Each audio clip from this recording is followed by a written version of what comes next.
Tonight we are following a century-old tradition of community around the world holding space for its members to share testimony on an issue of injustice. In this case, food injustice. We are here this evening to put the city of Syracuse, Onondaga County, and the large corporations and institutions supported by our local governments on trial. According to most recent U.S. Census, Syracuse has the second highest child poverty rate in the country among all mid-sized cities. It is our children who suffer the most from the lack of access and inadequate nutrition and affordable food. Syracuse's history of colonization, racism, redlining has produced the highest concentration of Black and Hispanic poverty in all of U.S. mid-sized cities. Over 50% of Syracuse census tracts are food deserts, neighborhoods where people have limited access to healthy and affordable food due to income, location, or transportation issues. We like to call it a food apartheid. Our communities are rich in solutions, capacity, skills, and creativity to tackle these problems in partnership with local governments, and yet our voices go unheard. Tonight, we are here to demand the right to economic justice, community, self-determination, and the right to affordable and accessible nutrition food for everyone in Syracuse. We will first hear from our fellow community members. We have 3 esteemed judges with us tonight who will consider the testimony and provide recommendation for our members of the community, including government actors, can best address the issues of chronic food insecurities in Syracuse. We're going to open it up with an artist spotlight. Her name is Kantisha Pringle, and she's going to do a poem about her experiences growing up in Syracuse, dealing with her struggles and her triumph in this community. I now welcome Tweety.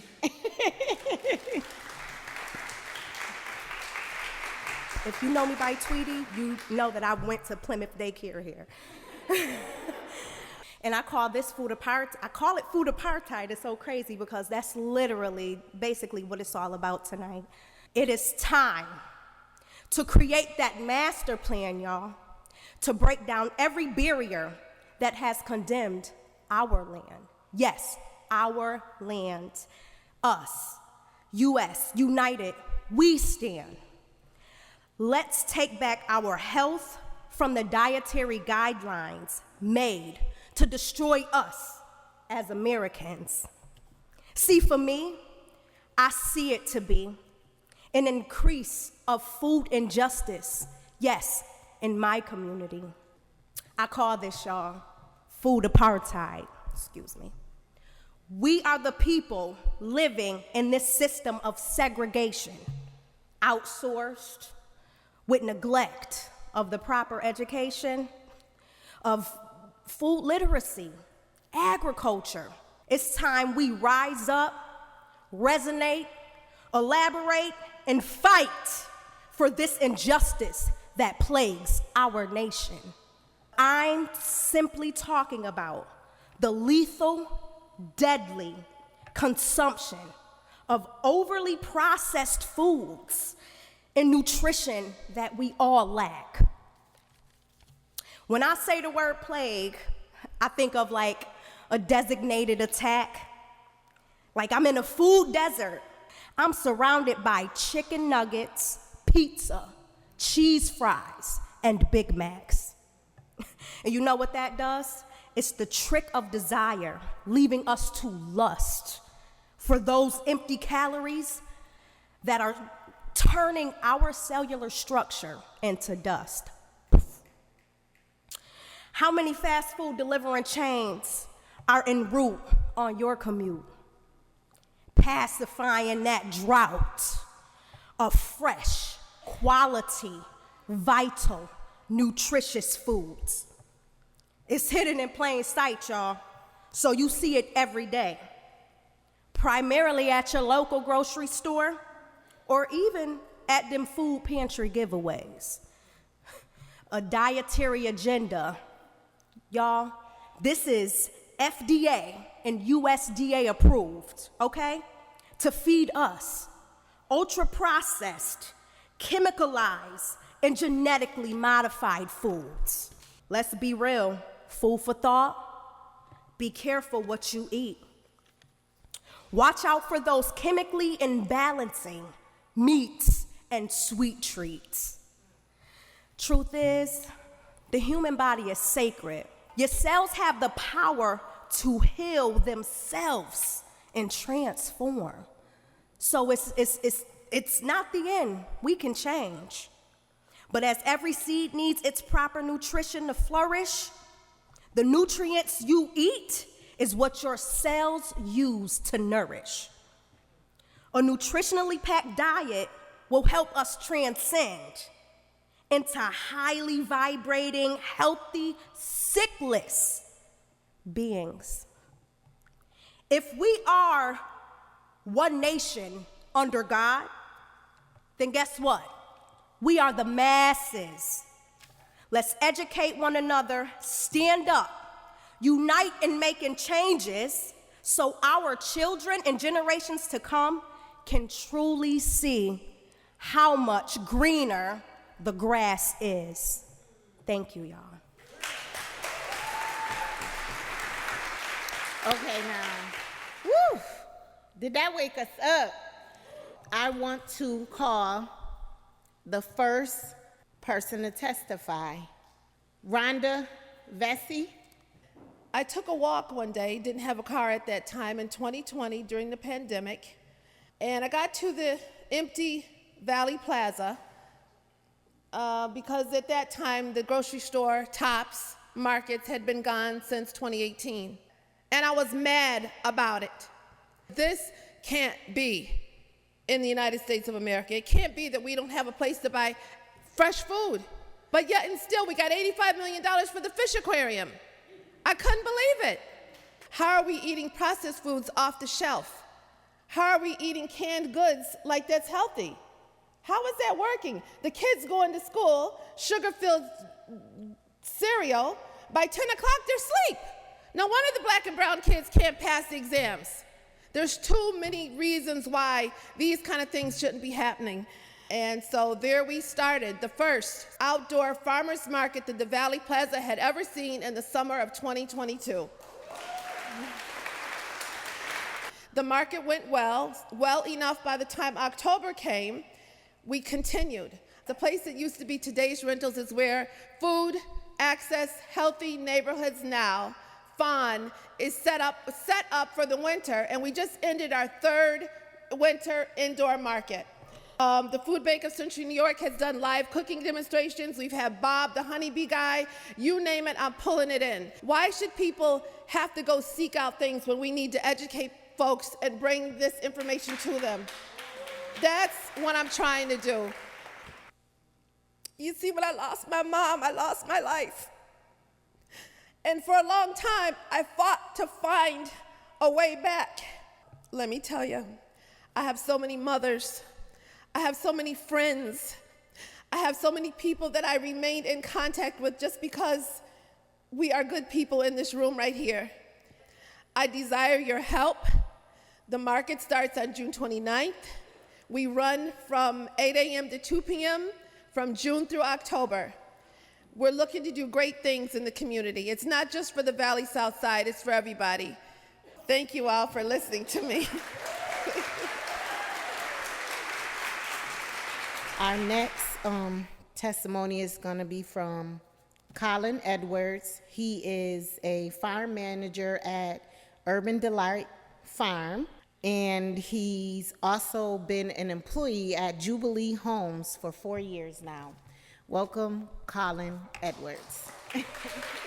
How many in here know any college students? Might be related to some. We have a few.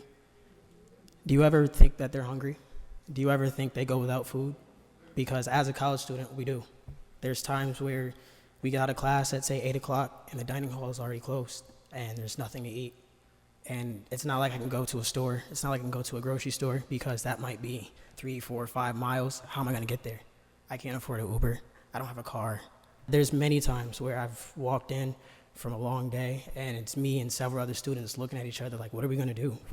And you think as much money that we pay in tuition, as much money as colleges get from state funding, from federal funding, why is it that we're still scraping for food? And that's part of why I'm doing what I'm doing now. If it wasn't for Urban Delights, that's kind of what put me on the track of getting into agriculture, because I see the injustice. I see that there's plenty of families who don't have access to fresh produce. And when I say fresh produce, that means from farm to table. You're not getting that at a grocery store. You're just not. I mean, it's coming from 3, 4, 5 days away, and you're not getting fresh pick from 4 or 5 days away. So you're not getting any of those nutrients that are commonly in those fresh greens, those fresh apples, fresh fruits and vegetables. You're just not. So that's why now I've come on a career path where I'm into agriculture, and I'm working on getting my degree so that I can maybe somehow, some way be able to impact more lives, be able to help my community that I grew up in. Thank you for having me. Thank you all over there. Thank you. The next testimony is going to be from Yolanda Bay. Welcome, Yolanda. Yes, Yolanda Bay here. I am a chef and a food educator. I see a huge educational gap around food in the communities. It's from agriculture, sustainability, nutrition, just even understanding how to read labels on packaging and understand ingredients and that connection between what we're putting in our bodies and how that is impacting our health. So we know systems have been put in place that has resulted in this happening. So what do we do about it? I asked some of my students, have they had family members who've been impacted health-wise by this food disparity? Of course they have, just about all of them. Diabetes, high blood pressure, cancer, heart disease, all prevalent in their families. The solution, more education around food in schools, continuing to do community outreach. I see the impact firsthand. I know as soon as my kids come in the morning, I know when they're hungry. Okay, go in the kitchen, grab you something to eat if that's what you need to do. But it impacts the learning, it impacts so much more, and mentally, emotionally, physically. It's just devastating, and I'm disappointed. And so that's why I'm here today. You know, I want my kids to have a voice, have choice, have equal access, more importantly, have knowledge about how to make informed decisions around food. Thank you. The next testimony will be from Adol Mayu from Northside Now in the Syracuse Neighborhood Business Development, SOFSA Advisory Board, and her experiences in New Americans and Syracuse food systems, and how refugees work together to build community and get access to land. I grew up in a very unique food ecosystem. I grew up in an ecosystem where my community had the knowledge and the resources, but they didn't necessarily, and when I say resources, I think history, they didn't necessarily have the land to do so.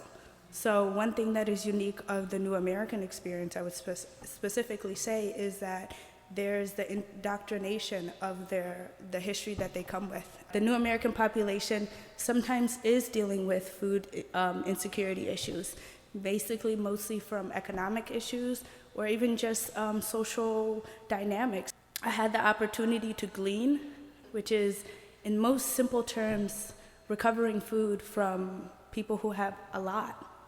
So I was able to glean 600 pounds of food. At the time, it was just an idea, like how do we get farmers to give us their access? In my tradition is, before you ask, you have to know how to say thank you. When I went to thank them, they thanked me with another 600 pounds of food. And I was like, one thing about farmers, they love to give, which is a good problem. Now I have too much food. And I spoke to one of my colleagues at work, and they connected me with the Boys and Girls Club near the West Side. So to be able to go and just give food, it was a shock on their face, like, you have food for us? There's nothing I have to do. There's no poverty pandering that I have to do to tell you what I'm going through and so on. So I think that speaks to the access conversations. Thank you guys so much, and honestly, thank you for sharing your experience. I can't stress enough the people who are left in the outskirts, like the college students, the migrants, the incarcerated individuals. You can look any which way, but we all eat. So have a good night. Our next testimony is going to be from Rachel Murphy Lines, Director of the Food and Nutrition Services at Syracuse City School District, will speak to us about hunger among school children. Why are all the food vendors that sell food to school nutrition programs that operate breakfast, lunch, snack, supper, filled with super donuts? Why is it 40% of those we identify as being eligible for SNAP and other nutrition programs are not participating? For me, that's 3,000 something families in Syracuse that just simply didn't know, didn't have access to, had language barriers, didn't have the time, and simply did not get a service and a right that was owed to them. Why is it that I go into a building and I bring a donor who's got some amazing loafers on, and he's got the money bags, and he wants to see where his money went? We employ other programs, donor programs,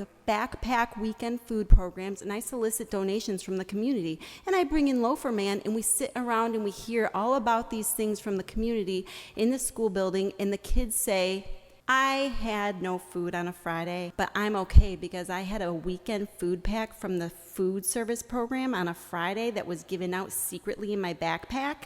Why is that a hurrah? That's horrible.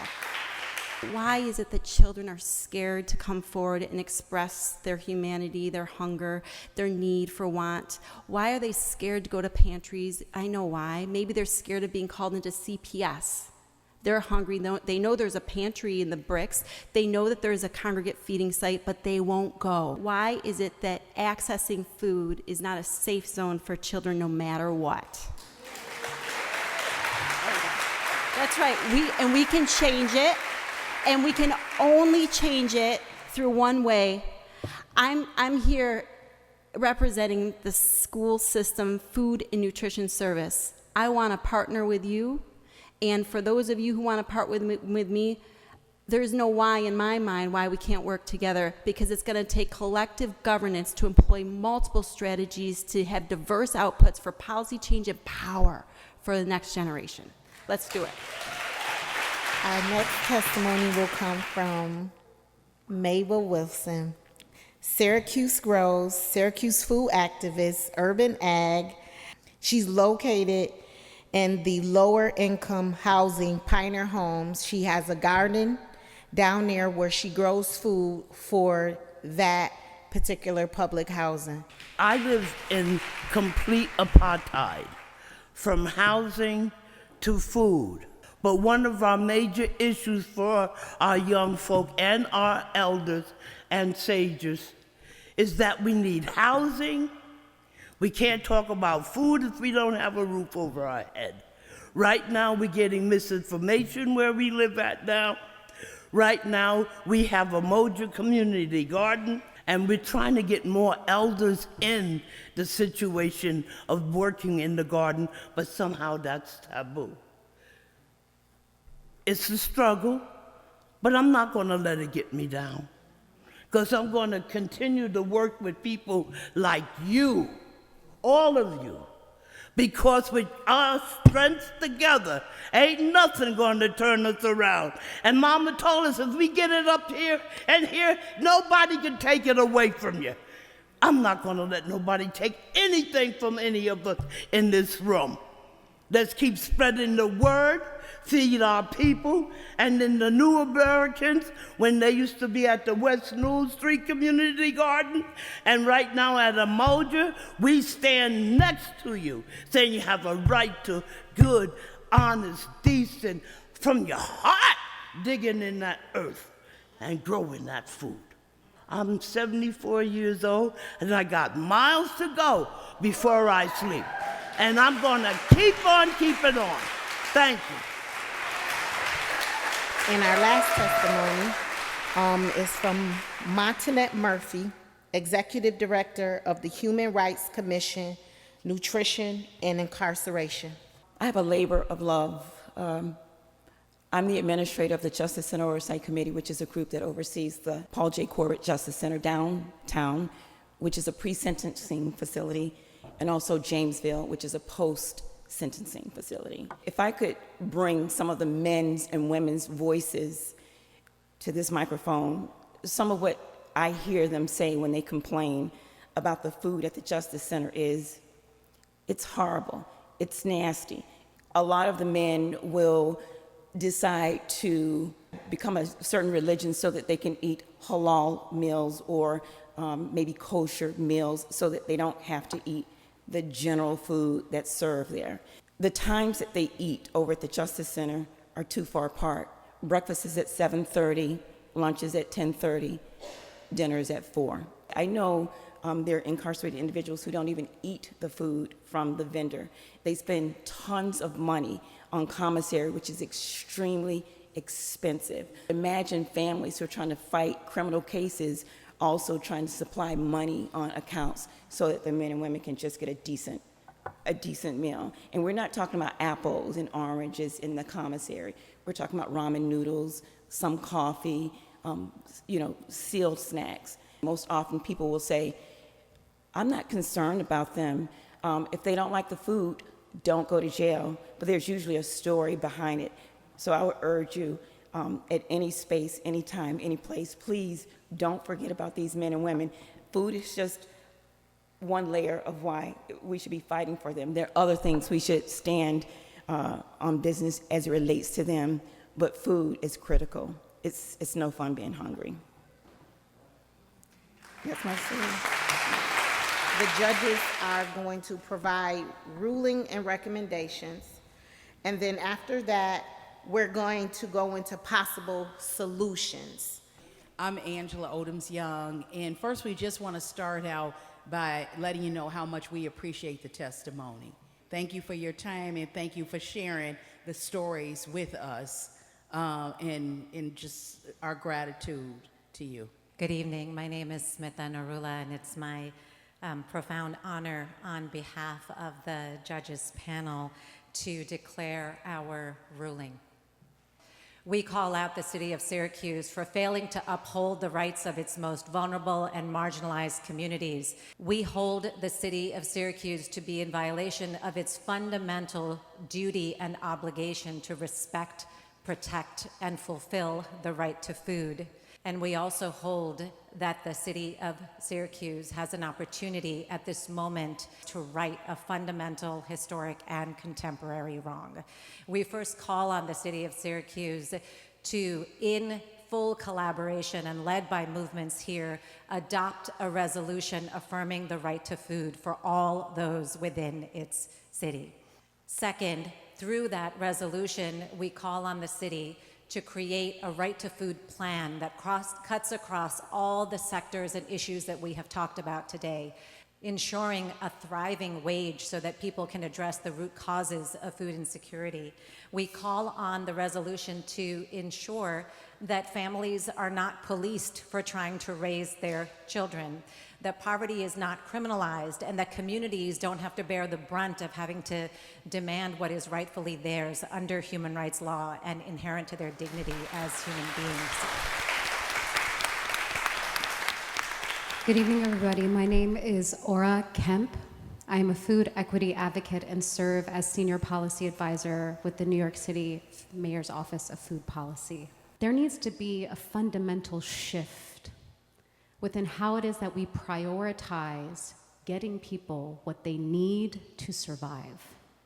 We cannot continue justifying inhumanity because it is economically viable. We can't do it because they're criminal. Who cares? We can't do it because it's not our kids. We all need to be committed to valuing and centering human life in all of our policies, and you will see that represented in the recommendations that I'm going to make today. First and foremost, Syracuse should develop a comprehensive food policy plan. And this is going to cover not just how food is shared and distributed, but it's also how land is tended to, how stewards are assigned, how accountability is represented. Syracuse should explore more opportunities for land sovereignty, stewardship, and land reclamation practices to ensure that all of those who desire to connect with the earth and teach themselves or learn from others how to grow and thrive have the opportunity to do so.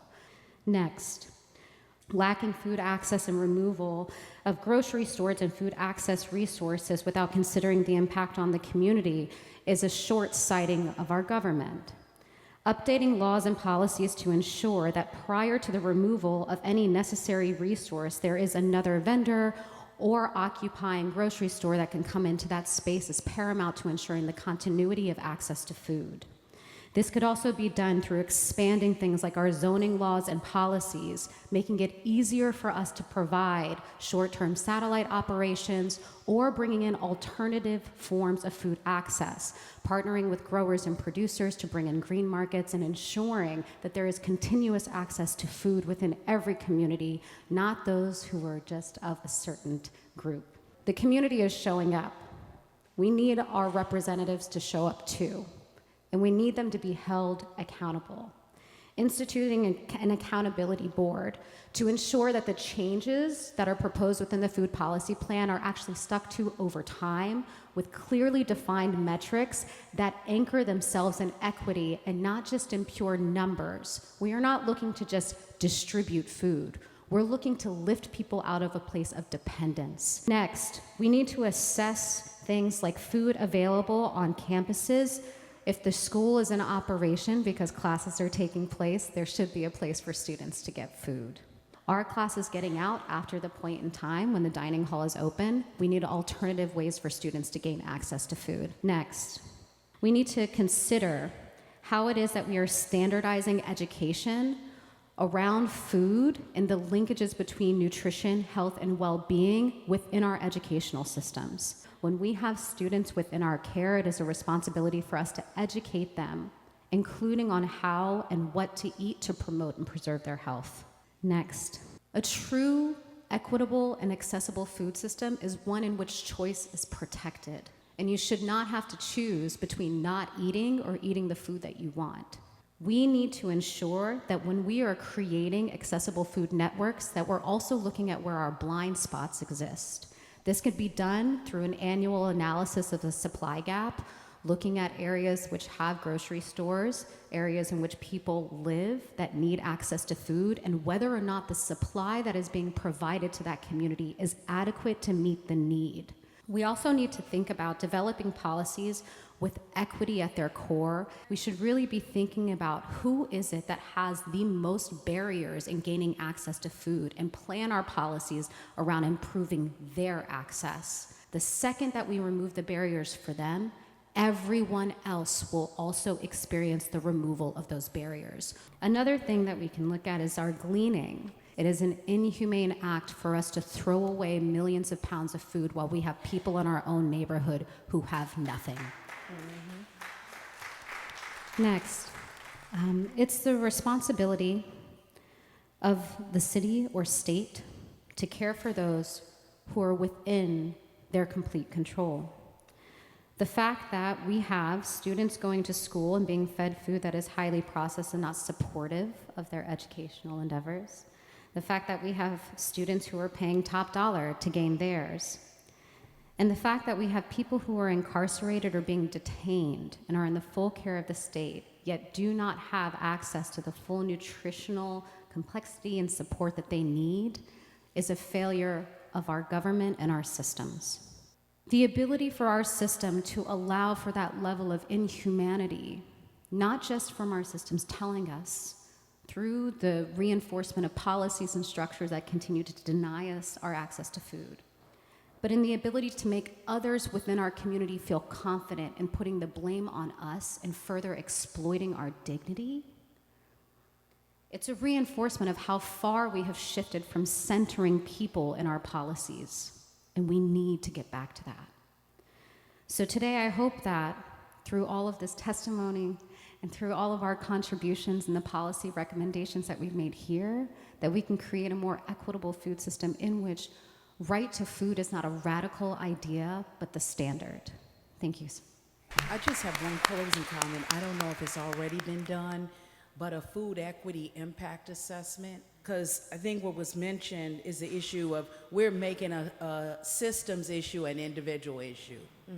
And so to really look at where systems are really falling short and to do that food equity impact assessment, because it probably is pervasive, because that documentation I think is critical.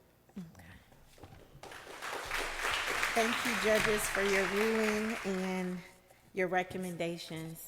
We now gonna move into solutions. Solution 1 is gonna be presented by Charles Matlock, and he's going to talk about the 1% tax for community-supported agriculture. Yes, my name is Charles Matlock. I took part in the beginning farmer training program, and I can tell you the biggest problem small farmers face is lack of access to market. And I was introduced to 2 great programs while I was in that beginning farmer training program, Healthy Food for All in Ithaca and Vines in Binghamton. They both run excellent programs. CSA programs with 2-tier mission. The first mission is to make sure anybody who wants a CSA box can get a CSA box, but the second mission is making sure farmers get paid fair market value. They programs run based off donations, and a lot of their time is spent running around trying to collect money to make their program work. I offered up this ideal of a 1% tax to have funding in place to create a program or models that I've already seen work successfully for like the last 10 to 15 years. Somebody threw the idea at me, it was like, SU home games. I was like, I kind of like that. So I kind of been building the plan around taxing SU home games. And the money would go to fund a food justice fund. So something kind of sort of like that where it's localized. The community-supported agriculture, CSA idea, and beginner farmer training program as part of workforce development. So the beginner farmer training program that I took place in, they paid me $21 an hour to learn how to farm. And whenever I tell people that, it just blows their mind. But I can say I would not be standing up here today if they didn't pay me $21 an hour. So I would like to replicate what they did by paying farmers at least a living wage to learn how to farm. Next steps would be like carpentry, HVAC, electrical, all the skills that people would need to be successful farmers, but also if they choose not to be farmers, they would still have the skills to be self-sufficient. Going along with the idea, the people that I have invited to speak after me, they run successful programs in the area that they live in, and the programs that they run are the programs that I would like to replicate in the city of Syracuse so that we can solve some of the problems that have been going on in Syracuse for the last 20 to 30 years. I'm done. Solution 2, Amelia, the Executive Director of Vines. I'm Amelia LaDolce. I'm the Executive Director of Vines, which stands for Volunteers Improving Neighborhood Environments. Our mission is to create a just and sustainable food system, and we're doing that by helping people grow their own food and also access food grown by local family farms. We have 22 community gardens, and each one of those community gardens is run by volunteers right in that neighborhood, neighbors who want to just support their community. We have a 2.5-acre urban farm in downtown Binghamton that is largely on floodland. So as houses have come down and deemed forever green by FEMA, we've been able to take them and turn that into productive farmland. We have a summer youth employment program called Grow Binghamton, where 30 teens help us cultivate that land, harvest the food and get it out to our community through our farm share program. We're selling about $90,000 worth of produce for other farms each year.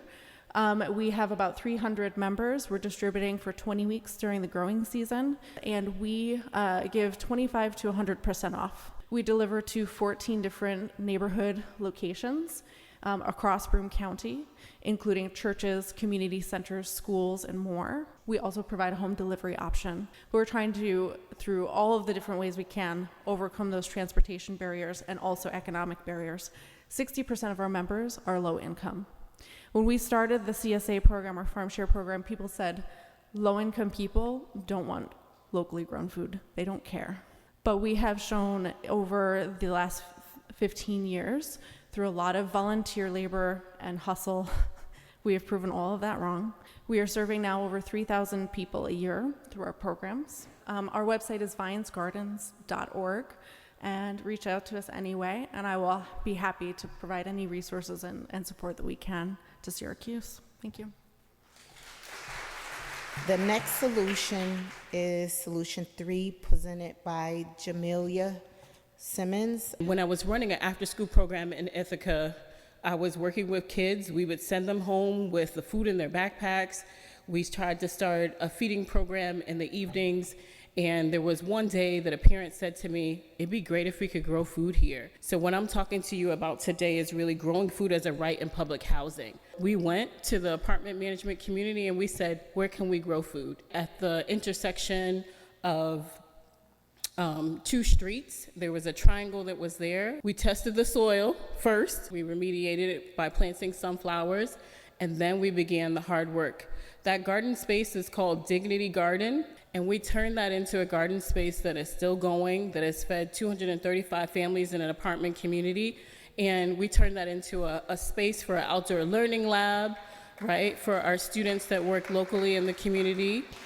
We have SYEP students that work less than a block away to grow food for community members. Everybody has the combination lock to the tool shed to cut the grass, to weed, to get the chickens corralled, and to make that space community. Those parents didn't stop there. They went to move on to work in other apartment communities to be like, yeah, I don't have this where you live. You need to have this where you live.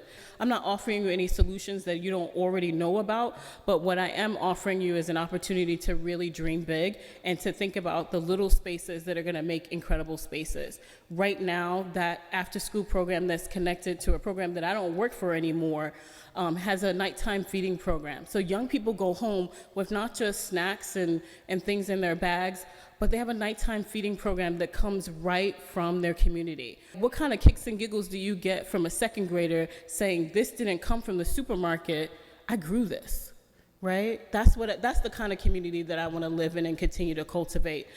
So cultivate community where you are. Our fourth solution and final one is Damali Winter from New York State Ag and Markets, Assistant Commissioner. I've been tasked to talk about a lot of kind of the workforce development activities that we have going on with the Department of Agriculture and Market. You want to remember this email address. It's outreach@agriculture.ny.gov. If you have some issue related to agriculture and you're like, I don't know who to talk to, I don't know where to go, at least you have this one email address to follow up. But focusing on some of the activities that we do have going on, your government is trying, your government is listening. When it comes to things that have that funding, those things that are codified in law, it takes years, but it's hard to take it out. That's what we're trying to do. So for ag workforce development, no, it is completely on the radar. The average age of a grower just across the nation is about 58, and it keeps going up. A big thing of what I do is just focusing on outreach and awareness. Having people think about where was that apple before it was in, the bodega. It's having people connect. Someone picked that apple. That apple was placed in a box. Someone designed the apple so it didn't get bruised. Someone's in charge of just the logistics of when to pick it to get it from point A to point B. How should this be displayed? We have a whole page of key dates and deadlines with links of just a bunch of opportunities, grants, events, et cetera, et cetera. We have community garden soil testing. It is free. Please help us help you when it comes to that. Okay, so now we're going to hear from the elected officials. Twiggy and I, we're both gardeners. Twiggy has a larger garden or farm. You have to call it farm? Farm. We know the ins and outs of the food insecurities, the systems that's been in place that have caused these issues in our communities, and we're working on those systems. So good evening again, everybody. You all met my Colin, who's my farm manager in training. As a commissioner of education and being a farmer, I've had the opportunity to work with Chef Bay with our youth on our zucchini bread. We just don't plant and harvest the vegetables, right? We have to teach them about it. On the school board, we have been on discussions about Nottingham regaining its FFA program. I shouldn't have to go to Cazenovia away from where I live at to enjoy FFA, knowing what Benjamin Banneker and others did that look like me in these same spaces, what they created and what my legacy was from being able to grow. I grew up on a farm. So for me to go in and see someone send me a picture as Commissioner of Education of a peach that their child got that's rotten and have to take that to Rachel caused me to do some things a little bit differently, caused me to take back to my fellow board members that as we develop this large STEAM school that we're about to get, we need an ag track. We need CTE with the ag track. There's no way in the world that we have all of these urban farms and rural farms, and Colin does his internship at Taproots and Skinny Atlas, right, which is another farm that tended to see an inner city farm that got robbed at one point, and they decided to mentor us. And they decided to bring to us a food network that we hadn't seen before, that we weren't a part of because it was in the county. Does that make sense, y'all? So what we did was when we went back to the school district, we said, there's a way for us to save about $1 million worth of funding if we could get food from local farms. We're also working with Superintendent Davis and Director of Operations DeFlorio. We're already in that discussion of looking at land to develop a school district farm, not only to do food to table in the district, but to send kids home with some sort of CSA, some sort of no charge CSA. You see, the one thing that we have to stop doing is relying on programs that's only going to feed one child in a family of 5. So even though it might be a blessing in my backpack, I need 5 blessings to feed the rest of my household. And those are the things that we're working on, donors with loafers and other people that's coming to the district that want to help out. Just because I have access doesn't mean it's equitable. Because I have access to a grocery store, I don't get the same food that some of y'all get. These are things that we've brought up at the table at the school board that she's bringing up at the Common Council. So when we say that you have a partner, you truly have a partner that will take our issues to the table of decision makers and make sure that it stays on that table. On the flip side, I'm workforce development in the job that I do in the daytime. I also work for Jubilee Homes. There are so many jobs in agriculture that have no color in it, it's unbelievable. From the judges, some things that you all noted will end today. Some things will get started today, but what I can tell you is nothing that got said tonight will be ignored. One individual brought up the housing issue. If you look at Syracuse today, opposed to 3 years ago, you'll see large, massive buildings going up everywhere. I need to see some green space, and having individuals have the ability to have green space where they can have community gardens and be able to plant, run, and play is one of my top concerns. So you touched on that, and I just wanted to say that that is one of the things that I'm going to always work on, and I'm going to always fight for. Thank you, everybody. Thank you for all the testimonies, the judges, the elected officials. Thank you for the right to food. Thank you for all the guest speakers, the panelists. Thank you for the church allowing us to hold this space. This was a very empowering day for me. And I just want to leave you guys with these words from a reverend I heard. And he said, he's passed on now. His name was Reverend Ike. He said, "You cannot lift a person any higher than your vision of that person." So we have to look at us at a higher light, we have to look at our neighbor as a higher light, our community, our cities, our country, our world. We have to look at it bigger and grander. Otherwise, we can't make it bigger and grander.